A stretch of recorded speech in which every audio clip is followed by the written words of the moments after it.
Welcome to This Explainer. Today, we're going to unpack a professionally planned 14-day RV adventure through America's majestic West. You know, if you've ever dreamed of just hitting the open road, but then immediately felt totally overwhelmed by the sheer scale of the prep, well, you're in exactly the right place. We're turning a genuinely daunting multi-state itinerary into an absolute masterclass in logistics using the actual source materials from the experts over at Tracks and Trails. Let's get right into it. I mean, just look at this. The breathtaking destination that awaits you is completely stunning, but actually getting there smoothly? Yeah, that's a whole other story. We're going to examine the Bro family's actual July 2026 itinerary. It's perfectly designed to conquer Yellowstone, Glacier, and Grand Teton National Parks. But as beautiful as an alpine lake like this looks, a trip this epic, covering this much ground during absolute peak season, requires military-level planning. It's really not just about renting a vehicle, it's about orchestrating a full-on expedition. Okay, so to break this all down, we've split our explainer into 4 crucial categories: insider tips for success, prepping the rolling home, mapping the epic route, and finally, those must-do park excursions. Let's kick things off with Section 1, Insider Tips for Success. This is really the foundation for your epic journey. So our very first golden rule comes straight from the travel experts, and it is this: begin your days early because most people don't. Now, waking up at dawn might literally be the last thing you want to do on vacation, right? But honestly, it is the single most valuable piece of national park wisdom you'll ever hear. By being on the move right around sunrise, you're basically guaranteeing yourself a few hours of relative calm on the roads. Plus, you get to see the wildlife when they're actually active, capture that gorgeous, dramatic scenery during the morning golden hour, and you completely bypass those massive midday crowds. It'll kind of feel like you and the other early birds are in on this spectacular little secret. But hey, before you even leave your house, you've got a bit of digital homework to do. You absolutely must download these lifelines for offline use. Why? Because you are definitely going to lose cell service and Wi-Fi out there in the wilderness. Seriously, 0 bars. So you need offline Google Maps for the whole trip area. You got to grab the Guide Along app, which is awesome because it connects via Bluetooth and essentially acts as your personal tour guide while you drive.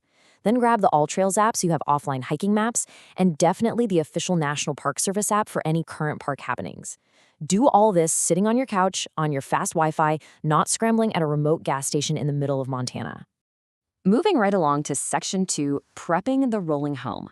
This is all about taking command of your 26-foot rig.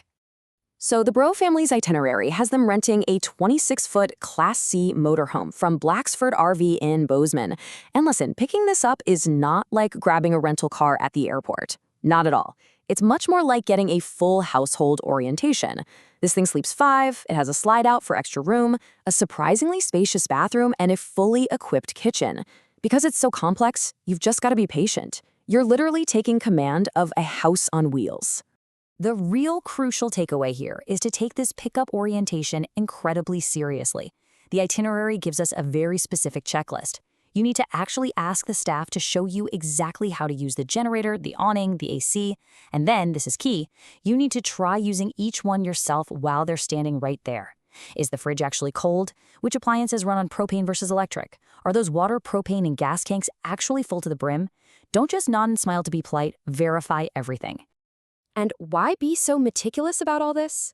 Well, because there is a $1,500 damage security deposit slapped on your credit card for this bad boy, making absolutely sure you know how to operate that awning so you don't accidentally rip it off on a low-hanging tree branch. Yeah, that is definitely the best way to protect that hefty chunk of change. All right after pickup, it's time to stock the pantry. And with a family of 4 or 5, grocery shopping can easily eat up hours of your day. So the absolute masterstroke in this itinerary is the strategy to order your groceries online ahead of time for pickup in Bozeman. You can schedule a pickup at Walmart, Albertsons, or Whole Foods just an hour after you get the keys to the RV. Oh, and here's another great expert hack. Buy an inexpensive portable gas grill.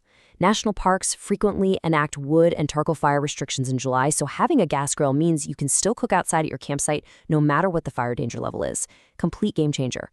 Now for Section 3, Mapping the Epic Route. This is where we talk about conquering Montana and Wyoming.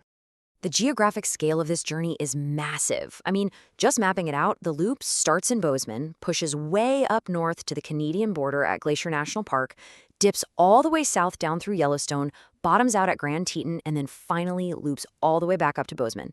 It's a huge geographical undertaking. But the pacing of this timeline?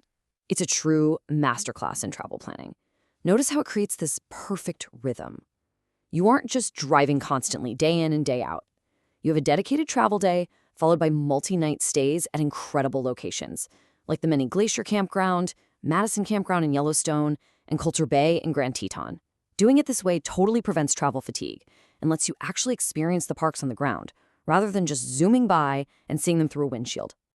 That being said, definitely don't underestimate the stamina required to pull this off. For instance, day 7 of the itinerary involves a massive 246-mile push from the Two Medicine area in Glacier all the way down to a state park in Helena. Let me tell you, driving a 26-foot motorhome for nearly 250 miles is exhausting. You really have to mentally prepare yourself and your crew for those high-mileage transition days. And honestly, this sheer volume of driving really emphasizes why having those offline maps and audio guides we talked about earlier is absolute critical. When you're just rolling down these endless Montana highways, firing up that guide-along app turns a boring 4-hour drive into this fun, interactive, educational experience for the whole family. It narrates the history and the geology right as you're driving past it. So cool. All right, let's wrap up with Section 4, Must-Do Park Excursions. These are the sweet rewards of the road. So a successful July trip heavily relies on one completely unavoidable fact. You have got to have your tickets, tours, and shuttle passes booked well in advance. July is absolute peak season, folks. If you just show up to Glacier or Yellowstone expecting to casually buy a ticket for a boat or a guided tour that morning, you're going to be deeply, deeply disappointed. Everything has to be locked in months ahead of time. What I love here is how the itinerary smartly mixes a really diverse range of experiences across the 3 parks. Up in Glacier, they have a morning boat tour and passes for the famous Going to the Sun Road shuttle. Down in Yellowstone, they booked a private Alpine Guides tour, which brilliantly takes the pressure off the designated driver for a day. And then in Grand Teton, they cap the whole thing off with a gorgeous 10-mile scenic river float trip. It's perfectly varied. But the real secret sauce here is balance. They aren't booked solid from dawn till dusk with commercial tours. Nope, they balance those pre-booked excursions with plenty of free time for their own independent hiking adventures using that offline All Trails app. It gives the family a solid structure, but without stifling that spontaneous spirit of exploration. And this brings us right back to our very first golden rule. By starting these excursions early in the morning, it means you get to pull back into your scenic RV hookup by mid to late afternoon. So right around the time the parks start getting jam-packed and super frustrating for everyone else, you're already back at camp, firing up that inexpensive gas grill and just relaxing around the campfire. Honestly, it is the ultimate way to hack the national park experience. So after totally dissecting the anatomy of this incredible itinerary, from downloading the right offline apps and doing that rigorous RV inspection, to pacing your drive times and pre-booking all those key excursions, it really leaves us with one provocative question.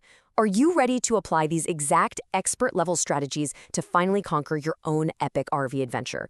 With a blueprint like this, the American West is totally yours for the taking. Thanks so much for joining me on this explainer, and hey, happy travels!